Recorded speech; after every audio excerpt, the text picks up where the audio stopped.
الأنبياء والمرسلين وعلى آله وأصحابه أجمعين أما بعد فأعوذ بالله من الشيطان الرجيم بسم الله الرحمن الرحيم لقد من الله على المؤمنين إذ بعث فيهم رسولا من أنفسهم يتلو عليهم آياته ويزكيهم ويعلمهم الكتاب والحكمة وقال الله تبارك وتعالى في موضع آخر لا أقسم بهذا البلد أو كما قال عليه الصلاة والسلام اللهم صل على سيدنا محمد وعلى آل سيدنا محمد وصحاب سيدنا محمد وبارك وسلم عليه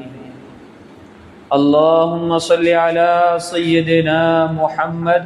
وعلى آل سيدنا محمد وصحاب سيدنا محمد وبارك وسلم عليه اللهم صل على سيدنا محمد وعلى آل سيدنا محمد وصحاب سيدنا محمد وبارك وسلم عليه محمد کی جس دل میں الفت نہ ہوگی محمد کی جس دل میں الفت نہ ہوگی سمجھ لو کہ قسمت میں جنت نہ ہوگی سمجھ لو کہ قسمت میں جنت نہ ہوگی کرے جو اطاعت محمد کی دل سے کرے جو اطاعت محمد کی دل سے اسے پیر و مرشد کی حاجت نہ ہوگی اسے پیر و مرشد کی حاجت نہ ہوگی بھٹکتا رہا ہے بھٹکتا رہے گا بھٹکتا رہا ہے بھٹکتا رہے گا محمد کو جس سے عقیدت نہ ہوگی۔ معزز سامعین کرام، آج کا موضوع سیرت پاک ہے اور مناسب بھی ہے کہ ہم سیرت سے خوب واقف ہو جائیں، اس لیے کہ جس طریقے سے قرآن مجید کا درس دینا لازم اور ضروری ہے، قرآن مجید پر بات کرنا لازم اور ضروری ہے، اسی طریقے سے سیرت پر بھی گفتگو کرنا لازم اور ضروری ہے۔ وجہ یہ ہے کہ قرآن مجید ہم تک جو پہنچا ہے، اللہ کا کلام جو ہم تک پہنچا ہے، اس کو پہنچانے میں، اس کو لانے میں رسول اکرم صلی اللہ علیہ وسلم ذریعہ بنے ہیں۔ جو مقدس قرآن ہمارے سامنے ہے تو اس کو لانے کے لیے حضرت جبرائیل علیہ السلام رسول اکرم صلی اللہ علیہ وسلم کے پاس اللہ کا کلام لے کر آتے تھے، پھر رسول اکرم صلی اللہ علیہ وسلم اس کلام کو صحابہ کے سامنے پیش کرتے تھے، صحابہ پھر تابعین اور تبع تابعین، اور آج یہ قرآن ہمارے سامنے جو ہے موجود ہے۔ تو سیرت کا بیان کرنا یہ بھی ہمارے لیے ضروری ہے تاکہ ہم رسول اکرم صلی اللہ علیہ وسلم کی ہر ایک ادا سے واقف ہو جائیں کہ رسول اکرم صلی اللہ علیہ وسلم کا بچپنا کیسے تھا، وہ جب پیدا ہوئے تو ان کی حالت کیا تھی، اور وہ کس شہر میں پیدا ہوئے، پھر جب وہ جوان ہوئے تو جوانی کی حالت ان کی کیسی تھی، ان کی جوانی کہاں گزری، اور انہوں نے اس دین کے خاطر اپنی جوانی کو کس طریقے سے لگایا، تو ان تمام چیزوں کو ہم نے سمجھنا ہے۔ اس کے بعد جب ان کو نبوت ملی تو نبوت ملنے کے بعد ان کا طرز عمل کیا تھا، ان کی زندگی گزارنے کا عمل کیا تھا، اس لیے کہ وہ ہمارے آخری نبی ہے، اگر ہم نے کامیاب ہونا ہے تو ہم نے رسول اکرم صلی اللہ علیہ وسلم کی ہر ادا کو اپنے اندر پیوستہ کرنی ہے. ہر ادا کو ہم نے رسول اکرم صلی اللہ علیہ وسلم کی ہر ادا کو لینے کی کوشش کرنی ہے. تب جا کر ہماری زندگی بہتر بن سکتی ہے, ہماری زندگی کامیابی کی طرف جا سکتی ہے. لیکن یہ تب ہوگا جب ہم رسول اکرم صلی اللہ علیہ وسلم کی سیرت سے واقف ہوں. سب سے پہلے اللہ تبارک و تعالی نے رسول اکرم صلی اللہ علیہ وسلم کا انتخاب کرنا تھا, ایک بڑی شخصیت کو پیدا کرنا تھا. تو بڑی شخصیت کو پیدا کرنے کے لیے ایک بڑا ماحول ہونا چاہیے, بڑی جگہ ہونی چاہیے. لیکن ہمارے ذہن کے اعتبار سے, اگر ہم اپنے ذہن کے اعتبار سے دیکھیں گے تو اللہ تبارک و تعالی نے اپنے محبوب کے انتخاب کے لیے اس جگہ کا انتخاب کیا جو جگہ ویران تھی, جہاں کوئی انسان نہیں رہتا تھا, جہاں کوئی پرندہ نہیں رہتا تھا. اللہ تعالیٰ نے اس جگہ کو پیارے حبیب صلی اللہ علیہ وسلم کا اس جگہ میں انتخاب کیا. اس کا نام شہر مکہ ہے. قرآن مجید میں ارشاد ہے لا اقسم بہذا البلد. قرآن مجید شہر مکہ کی قسم کھا کر کہتا ہے مجھے شہر مکہ کی قسم ہے. قسم اس لیے کھائی اس لیے کہ اللہ تبارک و تعالی نے اپنے محبوب کا وطن جو ہے, اپنے محبوب کو جو پیدا کیا ہے وہ شہر مکہ میں پیدا کیا. تو جس شہر مکہ میں رسول اکرم صلی اللہ علیہ وسلم پیدا ہوئے اس شہر کی فضیلت بھی بڑھ گئی, اور اللہ نے اس کی قسم کھا کر کہا لا اقسم بہذا البلد, مجھے شہر مکہ کی قسم ہے. اگر ہم سوچیں گے کہ شہر مکہ کا انتخاب اللہ نے کیوں کیا, کہ وہاں تو ویران جگہ تھی, جہاں کوئی لوگ نہیں رہتے تھے, جہاں پرندے بھی نہیں رہتے تھے, جہاں رہنے کے لیے لوگ ڈرتے تھے کہ وہاں کہاں زندگی بسر کریں گے. لیکن اللہ تعالیٰ نے سب سے پہلے حضرت ابراہیم علیہ السلام اور حضرت اسماعیل علیہ السلام اور حضرت ہاجرہ, یہ 3 لوگ تھے. اللہ نے ابراہیم کو حکم دیا کہ آپ اپنے بیٹے حضرت اسماعیل کو اور اپنی بیوی حضرت ہاجرہ کو شام سے لے کر اس بیابان جنگل میں چھوڑ کر آئیں جہاں کوئی نہیں رہتا ہے, جہاں کوئی پرندہ نہیں رہتا ہے, جہاں کھانے کے لیے کچھ نہیں ہے, جہاں پینے کے لیے پانی نہیں ہے. آپ کو یہ امتحان میں اللہ تعالیٰ نے ڈالا کہ آپ اپنے بیٹے لخت جگر کو, جو بڑی عمر کے بعد اللہ نے ان کو دیا تھا, 80 سال کے بعد انہیں حضرت اسماعیل علیہ السلام اللہ نے ان کو عطا کیا تھا. اس کے بعد اللہ نے کہا اپنی اہلیہ کو بھی اپنے بیٹے کو بھی ملک شام سے روانہ کیجئے, اور مکہ کے بیابان میں ان کو چھوڑ کر چلے آئے. اور جب حضرت ابراہیم علیہ السلام اپنی اہلیہ اور اپنے بیٹے اسماعیل کے ساتھ مکہ کی طرف چلنے لگے, اس بیابان جنگل کی طرف چلنے لگے, وہاں جب پہنچے ابراہیم نے اپنی اہلیہ کو اور اپنے بیٹے کو وہاں چھوڑ کر چلے آئے. اس وقت حضرت ہاجرہ علیہ السلام نے کہا کہ اے ابراہیم, ہمیں یہاں چھوڑ کر کہاں جا رہے ہو؟ لیکن ابراہیم علیہ السلام کو جواب دینے کی اجازت نہیں تھی, جواب نہیں دینا تھا. حضرت ہاجرہ پوچھنے لگی, ابراہیم خاموش. دوسری مرتبہ سوال کیا, ہمیں یہاں چھوڑ کر کہاں جانے لگے ہو؟ پھر خاموش. تیسری مرتبہ سوال ہوا تو حضرت ہاجرہ جو ہے وہ سمجھ گئی, کہا کیا اللہ کا حکم ہے؟ ابراہیم علیہ السلام نے سر ہلا کر ان کے اس بات کا جواب دیا کہ ہاں مجھے اللہ کا حکم ہے. جب ہاجرہ نے یہ جواب سنا تو اس کا جواب سننے کے لائق ہے. فرمایا اذن لا یضیعنا, کہ تب اللہ ہمیں ضائع نہیں کرے گا جب اللہ نے آپ کو حکم دیا ہے کہ اس چٹیل میدان میں، اس بیابان میدان میں، اس بیابان جنگل میں جہاں کوئی نہیں رہتا ہے، بس دو بندے ہیں، ایک حضرت ہاجرہ ہے، دوسرے حضرت اسماعیل علیہ السلام ہے، اس بیابان جنگل میں اور کوئی نہیں رہتا ہے، لیکن جو جواب اس وقت حضرت ہاجرہ علیہ السلام نے دیا وہ سننے کے لائق تھا، اور اس وقت کہا اگر اللہ کا حکم ہے اللہ ہمیں ضائع نہیں کرے گا، ہمیں اللہ نے پیدا کیا ہے، رزق دینے والی ذات تو اللہ کی ہے، زندہ رکھنے والی ذات تو اللہ کی ہے، باقی ہمیں کسی کی فکر نہیں ہے۔ ابراہیم علیہ السلام پھر وہاں سے روانہ ہو گئے، یہ سلسلہ چلتا رہا، حضرت ہاجرہ اور حضرت اسماعیل علیہ السلام کے پاس چند دن کا جو توشہ انہوں نے ساتھ لیا تھا، کھانا ان کے پاس تھا، پانی ان کے پاس تھا، کھایا اور پانی بھی ختم ہو گیا۔ پانی ختم ہونے کے بعد اب حضرت ہاجرہ جو ہے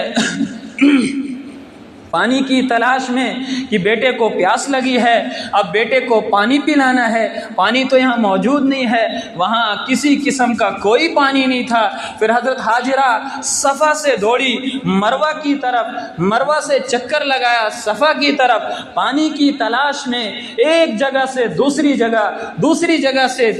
پہلی جگہ واپس، اور بیچ میں صفا سے لے کر مروہ تک جو بیچ کی جگہ تھی وہ نشیب تھی، وہاں سے بچہ نظر نہیں آتا تھا۔ جب صفا سے انہوں نے روانگی شروع کی، چلنا شروع کیا، وہاں سے تو آرام سے چلتی، لیکن بیچ میں جو نظروں سے حضرت اسماعیل جو اوجھل ہو چکے تھے، بیچ میں وہ دوڑ لگاتے، پھر مروہ پہنچتی کہ انہیں یقین تھا کہ جس اللہ نے ہمیں یہاں رکھا ہے یقیناً وہ اللہ تبارک و تعالی ہمیں پانی دے گا، لیکن ہمارے نظریں جو ہے وہ اس پانی کو دیکھ نہیں رہی ہے۔ پھر حضرت ہاجرہ صفا سے مروہ، مروہ سے صفا 7 چکر لگائے، اور یہ ادا جو ہے اللہ کو اتنی پسند آئی کہ اب جتنے بھی حاجی حج کرنے جاتے ہیں انہیں اس مرحلے سے گزر کر جانا پڑتا ہے، اور یہ شاعر اسلام میں اللہ تبارک و تعالی نے قرار دیا ان الصفا والمروہ من شعائر اللہ، کہ صفا مروہ جو ہے یہ شاعر من اللہ میں ہے، اللہ کے شاعر میں سے ہے۔ اس صفا مروہ میں سعی کرنا ایک حاجی کے لیے واجب اور ضروری ہے، نہیں کرے گا تو اس پر دم واجب ہو جائے گا۔ یہ حضرت ہاجرہ کا یہ عمل اللہ کو اتنا پسند آیا، لیکن جب 7واں چکر لگا رہی تھی تو اسماعیل علیہ السلام پیاس کی وجہ سے بے تاب ہو چکے تھے، اللہ یہ منظر دیکھ رہا تھا۔ پھر اللہ تبارک و تعالی نے جبرائیل کو کہا کہ جاؤ اسماعیل علیہ السلام کے ایڑی کے نیچے پر مارو، وہاں سے پانی نکلے گا۔ پھر جبرائیل علیہ السلام آئے، انہوں نے اسماعیل کی ایڑی کے نیچے پر مارا اور وہاں سے پانی نکلنا شروع ہوا۔ جب حضرت ہاجرہ علیہ السلام نے یہ ماجرا دیکھا، خوشی سے وہ جھوم اٹھی اور دوڑنے لگی اپنے بیٹے کے پاس کہ پانی کا مسئلہ تو حل ہو گیا۔ پھر حضرت ہاجرہ علیہ السلام نے اس پانی کو روکنے کے لیے منڈیر بنائی کہ پانی رک جائے، یہاں سے پانی باہر نہ نکلے۔ تو اس وقت حضرت ہاجرہ نے اس پانی کو کہا کہ بس زمزم اب رک جا، اب آگے جانے کی ضرورت نہیں ہے۔ تو اسی وجہ سے اس پانی کا نام زمزم پڑ گیا کہ حضرت ہاجرہ نے اس وقت اس پانی کو کہا زمزم رک جا، تھم جا، کہ اب آگے جانے کی ضرورت نہیں۔ تو وہ پانی جو ہے وہاں جمع ہو گیا، یہ بسر کرنے لگے، پانی کا بھی انتظام ہو گیا، کھانے کا بھی انتظام ہو گیا۔ کچھ دیر بعد بنو جرہم کا ایک قبیلہ آیا، اور بنو جرہم کا جب قبیلہ آیا وہ کہیں سفر کرنے کے لیے جا رہے تھے، تو ان کا وہ جو ہے رات وہیں گزر گئی۔ دیکھا کہ یہاں تو آس پاس کہیں پانی موجود نہیں ہے، اور قافلے والے جو ہوتے ہیں انہیں وہ قافلہ وہاں رکھتے، رات کو وہاں گزارتے تھے کہ جہاں پانی موجود ہو۔ انہوں نے دیکھا کہ چند دوری کی مسافت پر دیکھا کہ پرندے جو ہے اڑانے لے رہے ہیں، وہاں پرندے اڑ رہے ہیں، اور انہوں نے سوچا کہ ہو سکتا ہے یہاں پانی ہے، اس لیے کہ پرندے وہیں اڑان لیتے ہیں جہاں پانی موجود ہوتا ہے۔ بنو جرہم کا جو سردار تھا، قافلے کا سردار، وہ جب وہاں پہنچا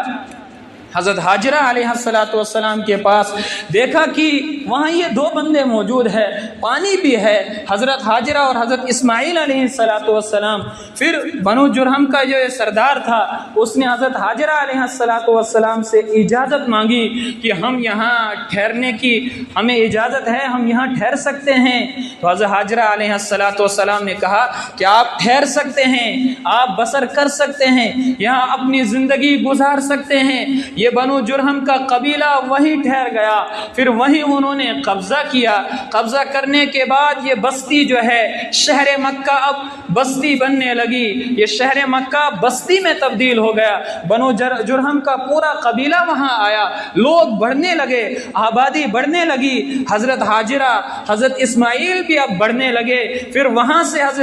حضرت اسماعیل ابراہیم علیہ السلام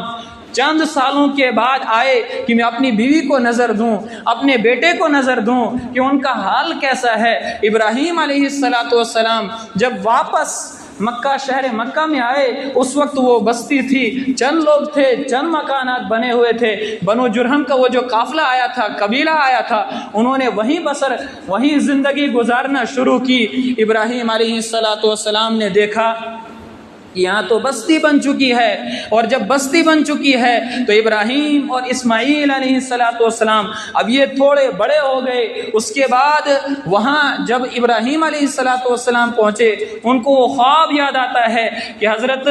اسماعیل علیہ السلام کو ذبح کرنا ہے۔ وہ واقعہ جو ہے یہ سیرت کے علاوہ واقعہ ہے، اس لیے وہ آپ کو معلوم ہوگا وہ واقعہ، لیکن یہاں بتانا یہ ہے کہ کس طریقے سے شہر مکہ آباد ہوا، کس طریقے سے مکہ جو ہے بستی سے پھر شہر سے پھر یہ ایک ملک کی شکل اختیار کی۔ اسی طریقے سے کہ حضرت ابراہیم اور حضرت اسماعیل جب جوان ہو گئے اپنے باپ کا ہاتھ بڑھانے لگے، اور ابراہیم علیہ السلام نے کہا کہ اب بہت سارے یہاں لوگ بھی آ چکے ہیں، تو ہونا یہ ہے کہ یہاں بیت اللہ جو ہے اب اس کو قائم کیا جائے۔ چند سالوں پہلے وہاں بیت اللہ تھا، اور اب طوفان کی وجہ سے وہ بیت اللہ کی جو دیواریں تھی وہ ختم ہو چکی تھی۔ تو ابراہیم اور اسماعیل علیہ السلام باپ بیٹے نے مشورہ کیا کہ ہم کعبۃ اللہ کا یہاں کعبۃ اللہ کی تعمیر کریں، بیت اللہ کی تعمیر کریں۔ تو اس وقت حضرت ابراہیم علیہ السلام مستری کا کام کرنے لگے، اور حضرت اسماعیل علیہ السلام مزدوری کا کام کرنے لگے۔ دونوں باپ بیٹے نے بیت اللہ کا وہ نظام جو ہے پورا کیا، اس کی دیواریں دی، اور دیوار لگانے کے بعد جب وہ تیار ہو گیا پھر اس کا طواف کرنا شروع ہو گئے، اور لوگ آتے گئے۔ جب لوگ آتے گئے اور اس وقت حضرت ابراہیم علیہ السلام نے دعا مانگی تھی، رب اجعل هذا البلد آمنا، کہ اے باری تعالیٰ اس شہر مکہ کو امن والا شہر بنانا، کہ یہاں کسی قسم کا فتن و فساد نہیں ہونا چاہیے۔ پھر یہ دعا قبول ہو گئی، اور کہا ومن کفرہ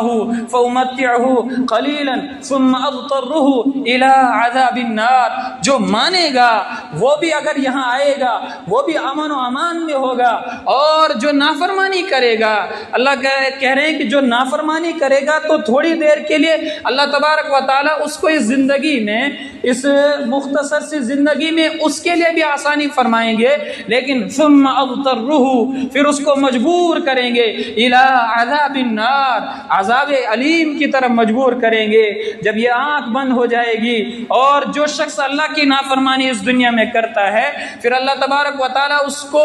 اس دنیا میں جب مجبور ہو جاتا ہے تو آخرت میں پھر اللہ تبارک و تعالیٰ اسے عذاب کی طرف، یعنی عذاب علیم، اس کا دردناک مزہ جو ہے چکھاتے ہیں۔ ومن کفرہ فامتعہ قلیلا ثم اضطرہ الی عذاب النار، یہ شہر مکہ یہ جو بستی میں تھی اب یہ بستی جو ہے شہر میں تبدیل ہو گئی، لوگ آنا شروع ہو گئے، اور پھر شام سے لوگ آنا شروع ہو گئے۔ یہ شہر، یہ جو بستی تھی، یہ قبیلہ جو تھا اب یہ شہر میں تبدیل ہو گیا، تو اب حکومت کا مسئلہ رہا کہ اب اس شہر میں حکومت کون کرے گا۔ تو حکومت اور عمارت کی جب بات آئی اس وقت حضرت اسماعیل علیہ السلام موجود تھے۔ ابراہیم علیہ السلام کا انتقال ہو چکا تھا، تو اس وقت اس شہر مکہ کا جس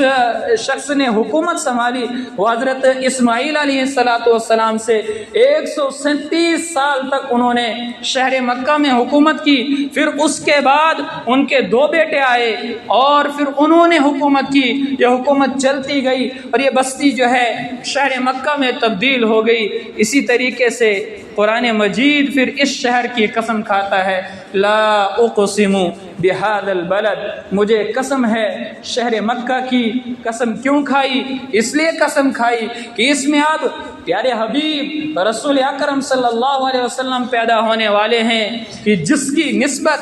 جس محبوب کی نسبت جس شہر کے ساتھ ہو جائے وہ شہر بھی عظمت والا شہر بن جاتا ہے، بلندی والا شہر بن جاتا ہے۔ اس کی قسمیں اللہ تبارک و تعالیٰ نے پھر قرآن مجید میں کھائی۔ تو یہ سلسلہ، اب سیرت کا سلسلہ جو ہے، جب بھی موقع ملے گا تو اس سیرت کو یہیں سے ابتدا سے ہی شروع کریں گے انشاءاللہ۔ جب بھی جمعہ میں موقع ملے تو ہم سیرت پر تبصرہ کرتے رہیں گے۔ ہماری زندگی میں رسول اکرم صلی اللہ علیہ وسلم کی ہر باتیں جو ہے ہمیں معلوم ہونی چاہیے، تاکہ ہماری زندگی کو گزارنے میں ہم زندگی کو بہترین انداز میں گزار سکے۔ کس طریقے سے رسول اکرم صلی اللہ علیہ وسلم نے اپنا بچپنا گزارا، پھر جوانی کیسے گزاری، پھر بڑھاپا کیسے گزارا، پھر مدینہ میں کیسے زندگی گزری، مکہ میں زندگی کیسے گزری، تو ان تمام باتوں پر تبصرہ کریں گے۔ حیات باقی، ملاقات باقی۔ سبحان ربک رب العزت عما یصفون وسلام علی المرسلین والحمد للہ رب العالمین۔